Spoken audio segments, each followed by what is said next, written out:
문재인 대통령 당선 주요 외신들은 제목을 뭐라고들 뽑았어요? 뭐 어떻게 뽑았을까요? 예상을 해보시면 문재인 당선에 대해서 외신에서 가장 궁금해한 것. 그러니까 결국 외신에서는 다 그렇게 맞았어요. 그 북한 문제 앞으로 어떻게 될까? 네. 한미 관계 앞으로 어떻게 될까? 그렇겠죠. 네, 그렇습니다. 그래서 그 외신 뭐 제목들을 보면은요, 뭐 워싱턴 포스트만 하더라도, 그러니까 그 당선을 이야기하면서 한국의 새 대통령이 김정은과 대화하기로 했다고 대화할 계획이 있다고 말했다. 이걸 뽑았고요. 로이터 통신도 그 신임 한국 대통령이 북한 문제를 다루겠다고 맹세했다. 뭐 이런 얘기.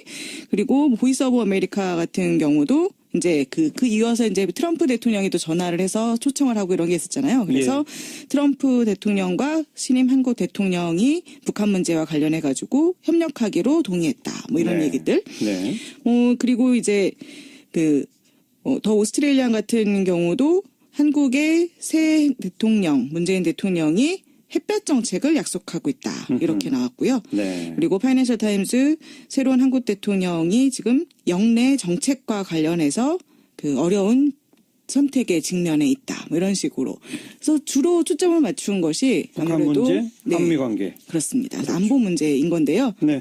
뭐 그런 한편으로는 사실 또 대선 관련해서 외신에서 주목했던 점들이 좀 가벼운 부분들도 있어요. 뭐 대선 개표 방송이 무슨 왕자의 게임을 차용해서 했다든가 포켓몬이 나오고 뭐 아니면은 그 뭐 무슨 게임 화면들 같은 것도 나와서 하고 이런 것들에 대해서 굉장히 재미있었다라는 거를 재미있고 현란한 개표 방송이었다. 그런 거죠. 네, 그렇습니다. 그래서 선거운동 과정에서도 K-팝 스타일로 하더니 개표 방송도 K-팝 스타일로 하더라. 뭐 이런 얘기들도 있었는데요.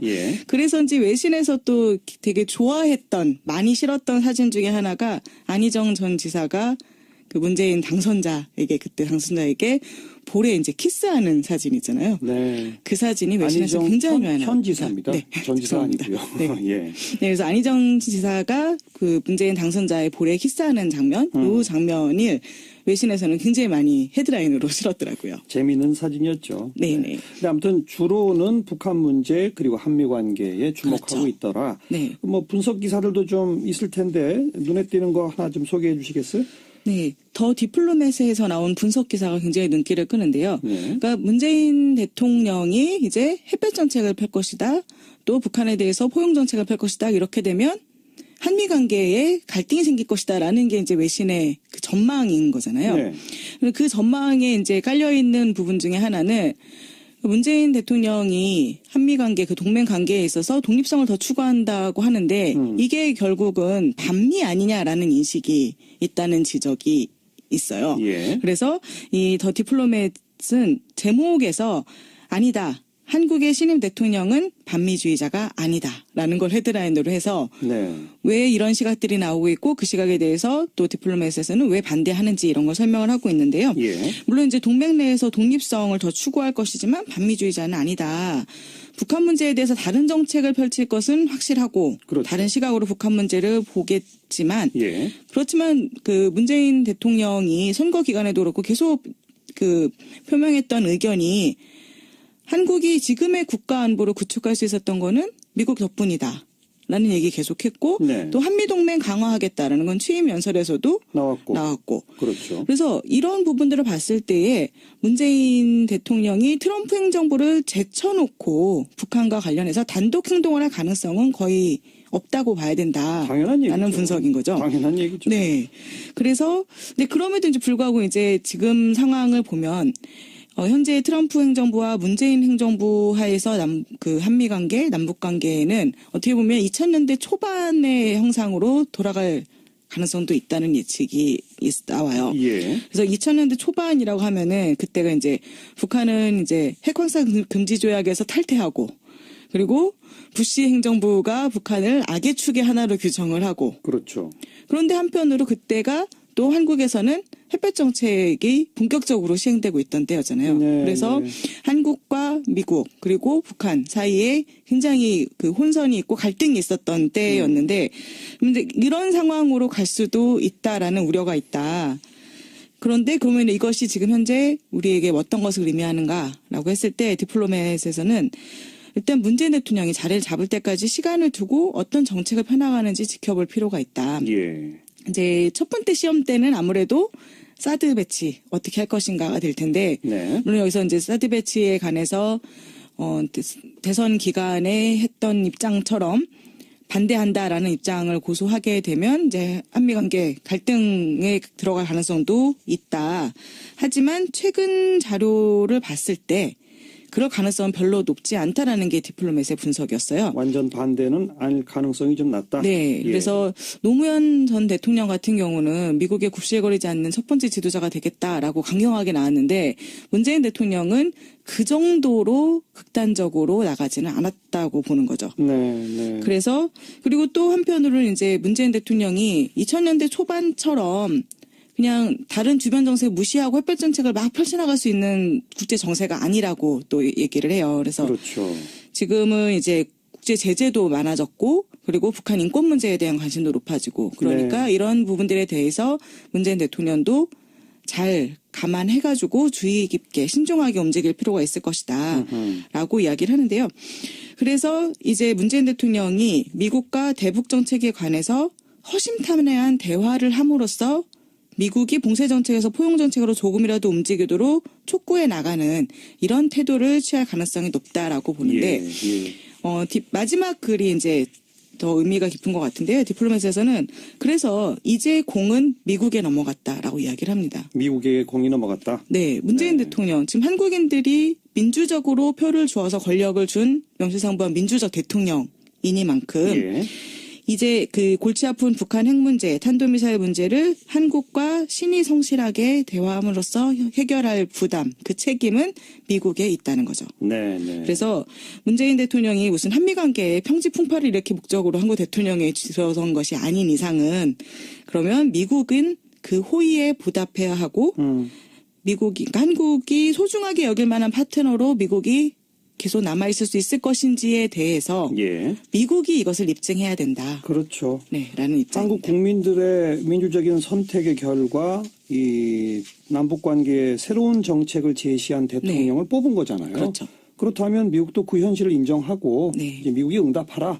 그렇습니다. 그런 이제 얘기군요. 그래서 이 한미 관계에서 긴장으로 갈 건지 그런 부분에 대해서는 이제 미국이 어떻게 움직이냐에 달린 몫이지 한국 대통령은 그 민주적으로 한국민들의 뜻을 대변하는 그런 사람이다라는 거죠. 또 디플로맷의 이 기사를 트럼프가 꼭 좀 읽어봤으면 좋겠네요. 네. 자, 그리고 문재인 대통령의 당선은 결국 우리 한국 시민들의 힘, 민주주의의 승리다. 뭐 이런 시각들도 많이 나오겠죠? 네. 워싱턴 포스트가 굉장히 재미있는 제목으로 기사를 실었는데요. 뭐라고요? 한국이 전 세계에 민주주의를 어떻게 하는지를 보여주었다. 이야, 좋은 제목이네요. 네. 그래서 지금 이제 서구에서 자유주의적 민주주의가 위기에 처해 있고 그리고 소모적 국수주의의 부상으로 인해서 너무도 절망 속에 있는데 바로 이 가운데에 한국이 시민의 힘이 여전히 살아있음을 상기시켜주는 반가운 소식을 전해주었다. 그것이 문재인 대통령 당선이다라고 설명을 하는 겁니다. 어깨가 으쓱해지는데요. 세계 민주주의에 우리가 모범이에요. 지금 그렇게 얘기를 하고 있는 거죠. 네. 그래서 지금 이제 문재인 대통령에 대해서 10년 만에 맞은 진보적 대통령이고 그리고 그렇게 문재인 대통령이 들어설 수 있었던 것이 바로 변화를 갈망하는 유권자들의 지지를 받았기 때문이고. 그렇죠. 그리고 박근혜 전 대통령에 대한 반대 시위는 이제 한국 사회에 만연한 정경유착 문제에 대한 광범위한 절망과 연결되어 있다라고 이제 전망을 하면서요. 그래서 이런 모습들이 그 한국에서 시민의 힘 민주주의의 승리를 보여주는 것이다라는 거죠. 그래서 물론 이제 이 기사에서도 거기에 더 나아가서는 이제 앞으로는 어떻게 될 것인지에 대해서는 좀 지켜봐야 된다. 뭐 국내적으로 공약을 어떻게 지켜나갈 것인지 또 대외적으로 어떻게 할 것인지에 대해서는 좀 지켜볼 필요가 있다라는 얘기도 같이 하긴 하는데요.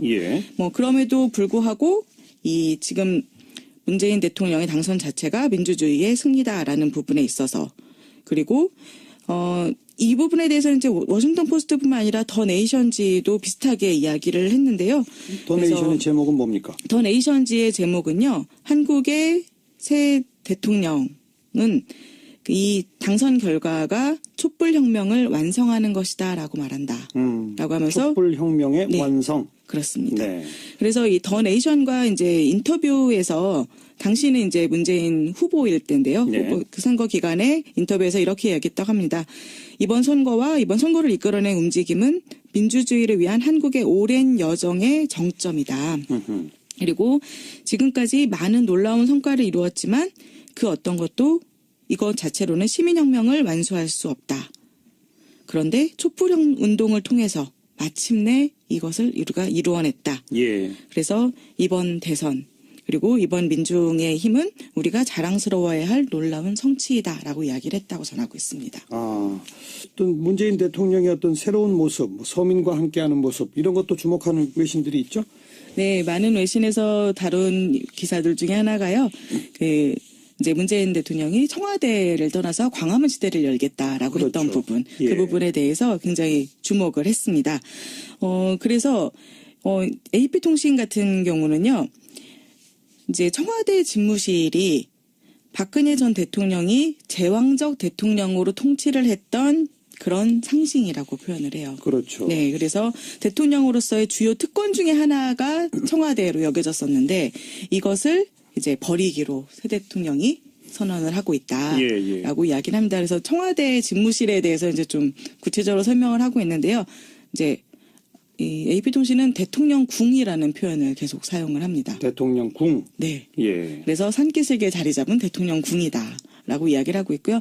이곳이 이제 독재자의 딸로 이곳에서 자란 박근혜 전 대통령과 긴밀한 관련이 있는 곳이다. 그렇죠. 라고 설명을 합니다. 네. 그리고 이제 청와대를 버리겠다라는 이 문재인 대통령의 계획이 결국 광화문 시대, 즉 낮은 대통령, 서민과 친한 대통령이 되고자 하는 노력의 일환이다. 네. 라고 설명을 하고요.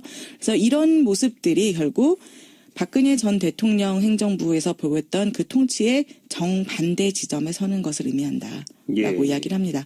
박근혜 전 대통령이 냉담하고 권위주의적인 사람, 그리고 기자회견 몇 번 안 되는 기자회견에서조차 질문도 받지 않은 것으로 악명이 높았던 반면에 문재인 대통령은 당선되고 바로 뭐 국무총리, 국정원장, 비서실장, 지명장을 언론 인터뷰에서 그 기자회견에서 직접 소개를 했잖아요. 그렇죠. 이런 모습들이 다 차별화하는 그런 정책이라고 보고 있습니다. 그리고 또 이제 그 청와대 집무실의 상징과 관련해서 박근혜 전 대통령이 이제 그 독재자의 딸로서 청와대에 처음 들어오고 그다음에 2012년에 그 독재자를 영웅으로 칭송하고 그리워하는 그 노년층 유권자들의 지지를 받아서 다시 또 청와대에서 살았고, 네. 그리고 박근혜 전 대통령에게 반대하는 대규모 시위가 벌어질 때 대중 앞에 거의 모습을 드러내지 않으면서 칩거에 있었던 장소. 네. 그러한 그 구 정치의 유산을 청와대 집무실 대표적으로 상징한다고 보고 이것을 탈피하려고 하는 문재인 대통령의 노력에 대해서 조명을 많이 하고 있습니다. 그러고 보니까 박근혜 전 대통령은 진짜 청와대에서 20년 넘게 살았군요. 네, 그렇습니다. 그러네요. 청소년기를 다 보내고요. 새삼스럽네요. 네, 돌아왔죠. 자, 또 주목되는 기사 있으면 하나만 더 소개해 볼까요? 네. 근데 이렇게 지금 시민의힘이 이루어낸 문재인 대통령 당선. 근데 시민의힘이라고 할 때 이렇게 사람들이 비판적으로 보는 시각에서는 이것도 포퓰리즘 아니냐. 포퓰리즘. 네, 대중 영합 정치 아니냐 이렇게 비판하는 시각도 있을 수 있잖아요. 그래서 이 프랑스에서 지금 마린 르펜 그 극우 정당이 유권자들의 이제 그 3분의 1에 해당하는 표를 받아서 역사상 최고 득표를 올렸잖아요. 그래서 물론 이제 당선은 안 됐지만 정말 그 놀라운 표를 보였던 건데 이것이 이제 프랑스에서 대표적으로 이제 극우 보수 세력의 포퓰리즘의 상징으로 여겨지고 있잖아요. 그런데 외부에서 보기에 어떻게 보면 그럼 한국도 이 촛불 집회를 통해서 이루어낸 정치 변화 그러면은 이것도 포퓰리즘이라고 볼 수 있을 것인가 이런 의문들이 나올 수 있죠. 그래서 뉴욕타임즈에서 이 부분을 다뤘는데요. 이번 주에 치러진 두 개의 대선으로 정점에 이른 두 가지 사건이 바로 프랑스 대선과 한국 대선인데 외부에서 바라볼 때 이 두 모습은 이보다 더 다를 수 없을 정도로 다르다라고 이야기를 합니다. 그래서 뉴욕타임스 기사 제목은요. 정치 운동이 포퓰리즘일 때와 아닐 때라고 해서 두 가지를 비교를 하고 있어요. 프랑스 마린 르펜의 득표는 포퓰리즘으로 뉴욕타임즈는 규정한 것이고 네. 한국은 아닌 것으로 규정하나요? 네. 아니라고 이야기를 조금 더 합니다. 설명해 주세요. 네. 프랑스 같은 경우는 이제 완전한 우익 세력의 그런 거였죠. 예. 그리고 유럽연합과 같은 모든 제도에 대해서 회의적이고, 그래서 유럽연합 탈퇴하겠다 이런 거였잖아요. 예. 그리고 그 운동으로 인해서 극우파의 운동으로 인해서 정치적으로 분열이 초래됐어요.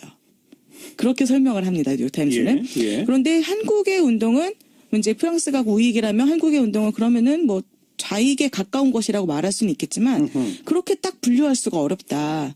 왜냐하면 한국의 운동은 이런 그 기존의 제도에 대해서도 수용을 하고 있고 또 사회를 분열시키는 게 아니라 통합을 추구하고 있기 때문이다. 네. 라고 이야기를 합니다. 예. 이제 물론 이제 두 운동이 다 동일한 불만 구조를 공유하고 있다는 건 지적을 해요.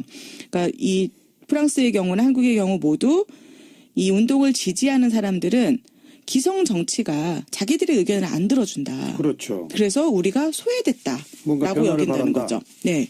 그러니까 이런 것들을 그러면은 어떻게든 해결해야 된다. 그러니까 대통령이 부패, 이권 문제 이런 것 때문에 국민을 팔아넘겼다라는 비판. 네. 이거 어떻게 보면은 그 한국에서도 부패 스캔들을 가지고서 그렇게 얘기할 수 있는 부분인 거죠. 그렇죠, 그렇죠. 그리고 두 경우 모두에 국민들이 느끼기에 그럼 우리한테 남은 유일한 선택지는 들고 일어나서 현 상태를 타파하고 변화를 강제로라도 가져와야 한다. 이거는 프랑스와 한국이 똑같다. 네, 그런데요. 그렇습니다. 그런데 이 저항 운동이 그래서 이런 저항 운동이 그러니까 민주적으로 선출된 정부가 대중의 의견을 제대로 쥐고 가지 못할 때 사람들이 이건 비민주적이야라고 인식하면서 시작되는 경우가 많다. 예. 이런 부분도 이제 프랑스, 한국 같다고 볼 수 예. 있죠. 예. 그런데 문제는 국가가 이 시민을 섬기는 데에 대신에 시민을 소외시켰다는 생각은 공통인데 여기서 달라지는 부분이 시민이 누구냐. 여기서 말하는 시민이 누구냐에 따라서 프랑스와 한국이 달랐다는 거예요. 프랑스의 시민은 누구고 한국의 시민은 누굽니까? 프랑스의 시민은 이민자들에 반대하는 백인 프랑스인들이죠.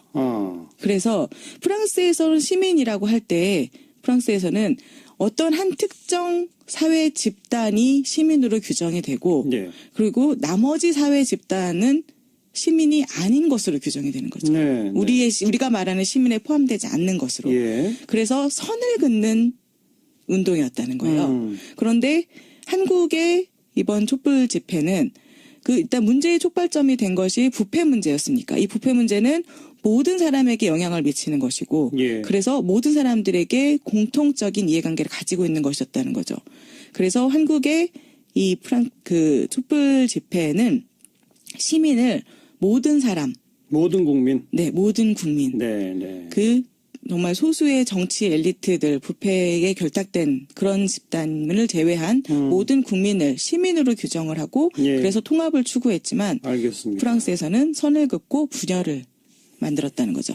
그래서 바로 이 부분이 포퓰리즘이냐 아니냐를 구분하는 그런 결정적 잣대라고 이야기를 합니다. 프랑스의 대중운동은 분열적 양상을 보이고 그래서 네. 포퓰리즘이고 네, 한국의 그렇습니다. 대중운동은 통합적 양상을 보였기 때문에 포퓰리즘으로 볼 수 없다. 네, 그래서 뉴욕타임즈는 명확하게 한국의 시위가 사회계층을 넘나드는 통합을 추구했다면 서구의 포퓰리즘은 선을 긋는 것이었고 그렇기 때문에 포퓰리즘이라는 명칭은 한국에는 적용되지 않는다.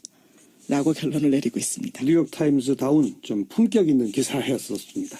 여기까지 할까요? 수고하셨습니다. 네, 감사합니다. 밖에서 본 한국 국제민주연대의 강은지 팀장이었습니다. 그렇죠. 안보 문제인 건데요. 네.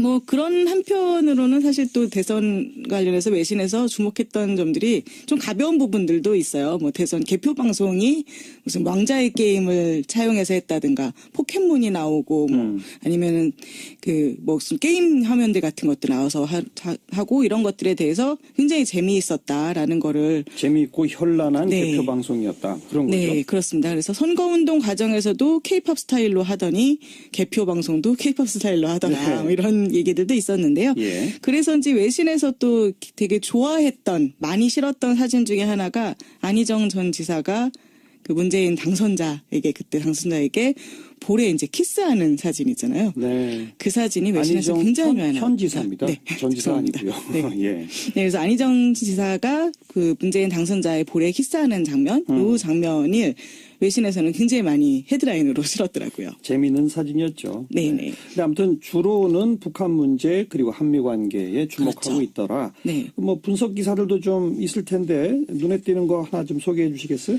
네, 더 디플로맷에서 나온 분석 기사가 굉장히 눈길을 끄는데요. 네. 그러니까 문재인 대통령이 이제 햇볕 정책을 펼 것이다. 또 북한에 대해서 포용 정책을 펼 것이다. 이렇게 되면 한미 관계에 갈등이 생길 것이다라는 게 이제 외신의 그 전망인 거잖아요. 네. 라는 예측이 나와요. 예. 그래서 2000년대 초반이라고 하면은 그때가 이제 북한은 이제 핵확산 금지 조약에서 탈퇴하고 그리고 부시 행정부가 북한을 악의 축의 하나로 규정을 하고 그렇죠. 그런데 한편으로 그때가 또 한국에서는 햇볕 정책이 본격적으로 시행되고 있던 때였잖아요. 네, 그래서 네. 한국과 미국 그리고 북한 사이에 굉장히 그 혼선이 있고 갈등이 있었던 때였는데 근데 이런 상황으로 갈 수도 있다라는 우려가 있다. 그런데 그러면 이것이 지금 현재 우리에게 어떤 것을 의미하는가라고 했을 때 디플로맷에서는 일단 문재인 대통령이 자리를 잡을 때까지 시간을 두고 어떤 정책을 펴나가는지 지켜볼 필요가 있다. 예. 이제 첫 번째 시험 때는 아무래도 사드 배치 어떻게 할 것인가가 될 텐데 네. 물론 여기서 이제 사드 배치에 관해서 대선 기간에 했던 입장처럼 반대한다라는 입장을 고수하게 되면 이제 한미 관계 갈등에 들어갈 가능성도 있다. 하지만 최근 자료를 봤을 때 그럴 가능성은 별로 높지 않다라는 게 디플로맷의 분석이었어요. 완전 반대는 아닐 가능성이 좀 낮다. 네. 예. 그래서 노무현 전 대통령 같은 경우는 미국에 굽실거리지 않는 첫 번째 지도자가 되겠다라고 강경하게 나왔는데 문재인 대통령은 그 정도로 극단적으로 나가지는 않았다고 보는 거죠. 네. 그래서 그리고 또 문재인 대통령 당선 주요 외신들은 제목을 뭐라고들 뽑았어요? 뭐 어떻게 뽑았을까요? 예상을 해보시면 문재인 당선에 대해서 외신에서 가장 궁금해한 것. 그러니까 결국 외신에서는 다 그렇게 맞았어요. 그 북한 문제 앞으로 어떻게 될까? 네. 한미 관계 앞으로 어떻게 될까? 그렇겠죠. 네, 그렇습니다. 그래서 그 외신 뭐 제목들을 보면은요, 뭐 워싱턴 포스트만 하더라도, 그러니까 그 당선을 이야기하면서 한국의 새 대통령이 김정은과 대화하기로 했다고 대화할 계획이 있다고 말했다. 예, 이걸 예. 뽑았고요. 예. 로이터 통신도 그 신임 한국 대통령이 북한 문제를 다루겠다고 맹세했다. 뭐 이런 네. 얘기. 그리고 보이스 오브 아메리카 같은 경우도 이제 그 이어서 이제 트럼프 대통령이 또 전화를 해서 초청을 하고 이런 게 있었잖아요. 그래서 트럼프 대통령과 신임 한국 대통령이 북한 문제와 관련해 가지고 협력하기로 동의했다. 뭐 이런 네. 얘기들. 네. 그리고 이제 더 오스트레일리안 같은 경우도 한국의 새 대통령, 문재인 대통령이 햇볕 정책을 약속하고 있다. 이렇게 나왔고요. 네. 그리고 파이낸셜 타임즈 새로운 한국 대통령이 지금 영내 정책과 관련해서 그 어려운 선택에 직면해 있다. 뭐 이런 식으로. 그래서 주로 초점을 맞춘 것이 북한 아무래도 문제, 한미 관계. 한편으로는 이제 문재인 대통령이 2000년대 초반처럼 그냥 다른 주변 정세 무시하고 햇볕 정책을 막 펼쳐나갈 수 있는 국제 정세가 아니라고 또 얘기를 해요. 그래서 그렇죠. 지금은 이제 국제 제재도 많아졌고 그리고 북한 인권 문제에 대한 관심도 높아지고 그러니까 이런 부분들에 대해서 문재인 대통령도 잘 감안해가지고 주의 깊게 신중하게 움직일 필요가 있을 것이다 라고 이야기를 하는데요. 그래서 이제 문재인 대통령이 미국과 대북 정책에 관해서 허심탄회한 대화를 함으로써 미국이 봉쇄 정책에서 포용 정책으로 조금이라도 움직이도록 촉구해 나가는 이런 태도를 취할 가능성이 높다라고 보는데 마지막 글이 이제 더 의미가 깊은 것 같은데요. 디플로맷에서는 그래서 이제 공은 미국에 넘어갔다라고 이야기를 합니다. 미국의 공이 넘어갔다. 네, 문재인 대통령 지금 한국인들이 민주적으로 표를 주어서 권력을 준 명실상부한 민주적 대통령이니만큼 이제 그 골치 아픈 북한 핵 문제, 탄도미사일 문제를 한국과 신이 성실하게 대화함으로써 해결할 부담, 그 책임은 미국에 있다는 거죠. 네. 그래서 문재인 대통령이 무슨 한미 관계에 평지풍파를 이렇게 목적으로 한국 대통령에 들어선 것이 아닌 이상은 그러면 미국은 그 호의에 보답해야 하고 그러니까 한국이 소중하게 여길 만한 파트너로 미국이 계속 남아있을 그 전망에 이제 깔려있는 부분 중에 하나는 문재인 대통령이 한미 관계, 그 동맹 관계에 있어서 독립성을 더 추구한다고 하는데 이게 결국은 반미 아니냐라는 인식이 있다는 지적이 있어요. 예. 그래서 이 더 디플로맷은 제목에서 아니다. 한국의 신임 대통령은 반미주의자가 아니다라는 걸 헤드라인으로 해서 네. 왜 이런 시각들이 나오고 있고 그 시각에 대해서 또 디플로맷에서는 왜 반대하는지 이런 걸 설명을 하고 있는데요. 예. 물론 이제 동맹 내에서 독립성을 더 추구할 것이지만 반미주의자는 아니다. 북한 문제에 대해서 다른 정책을 펼칠 것은 확실하고 그렇죠. 다른 시각으로 북한 문제를 보겠지만 예. 그렇지만 그 문재인 대통령이 선거 기간에도 그렇고 계속 그 표명했던 의견이 한국이 지금의 국가 안보를 구축할 수 있었던 거는 미국 덕분이다. 라는 얘기 계속했고 네. 또 한미동맹 강화하겠다라는 건 취임 연설에서도 나왔고. 그렇죠. 그래서 이런 부분들을 봤을 때에 문재인 대통령이 트럼프 행정부를 제쳐놓고 북한과 관련해서 단독 행동을 할 가능성은 거의 없다고 봐야 된다. 당연한 얘기죠. 라는 분석인 거죠. 당연한 얘기죠. 네. 그래서 근데 그럼에도 이제 불구하고 이제 지금 상황을 보면 현재 트럼프 행정부와 문재인 행정부 하에서 그 한미 관계, 남북 관계는 어떻게 보면 2000년대 초반의 형상으로 돌아갈 가능성도